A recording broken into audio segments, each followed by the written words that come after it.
د عمرو سیزن شروع شو، درې میاشتې ماشاءالله فیملی عمره ډیر مسافر مونږ سره رابطې کوي او کورونو ته ولا کاغذونه رسو الحمدلله.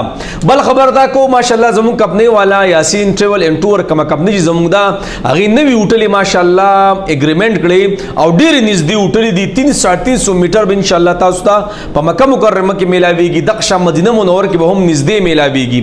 نو په دې ډېر خوشحاله شو تېر شوی چې کوم هوټل وي نږدې مونږ سره هغه مونږ سره یو پیره بیا اګریمنټ هم وکړو او داسې د درو میاشتو عمره کو په دې کې تاسو څلوېښت ورځې تېروئ، کو 50 کو شپېته کو اویا کو اتیا هر څومره ورځې کو تاسو تېروئ. د فیمل عمره د الف نه واله د یې پورې یعنی د ماشومانو نه واله د غټو پورې الحمدلله زموږ سره دنیا خلک رابطې کوي او زیاتر د فیملی دپاره هم رابطې کوي. مولانا صاحب زما کور والې دي پلاني ډنګري دي دوی له فیملی عمره ویزې وباسئ.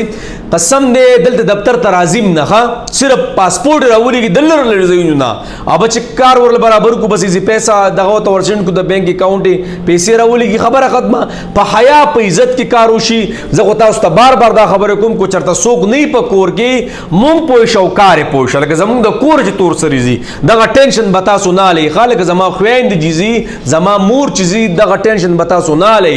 پردي تور سرې دا زما تور سرې ده نو دغه ټینشن به تاسو نه هلئ. انشاءالله په کور کې د ډسوکینه مونږ ته پاسپورټونه رالیږئ.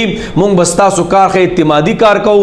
زمونږ اداره دا د علماو اداره ده ماشاءالله د هر ځای تاسو پاسپورټ په دې واتساپ باندې رالیږلی شئ 0345 065 85 0311 81 84 999. نو جناب د عمرو سیزن شروع شو مطلب موسم لګه گزاره وکړه په شکال تیریږي د دې سره ډېره عمره سیوا کیږي او فیملی ویزټ خو ماشاءالله فیملی عمره خو تاسو ته پته ده اخو هر ټیمي نو تاسو رابطه کولی شئ. شیرګړ بازار کې دننه فسٹ فلور باندې محمد ټاور زمونږ دفتر دی دننه مولانا اختر علي به تاسو ته انشاءالله ټریول ایجنسۍ کې ناسې که خیري ستاسو حوصله افزایي به کوي او چې کومه خبر وکړو د دې ژبې او د دې زړه د دې به انشاءالله یو خبرې صحیح ده. نو الله مو راته خوشحاله ساتي. زر ته زر رابطه وکړئ فیملی عمرې دپاره 21 ورځې 28 ورځې داسې 14 ورځې نږدې ځایونه به درکوو. اول ته مو لکه د خوږ لاس ساتو ښه.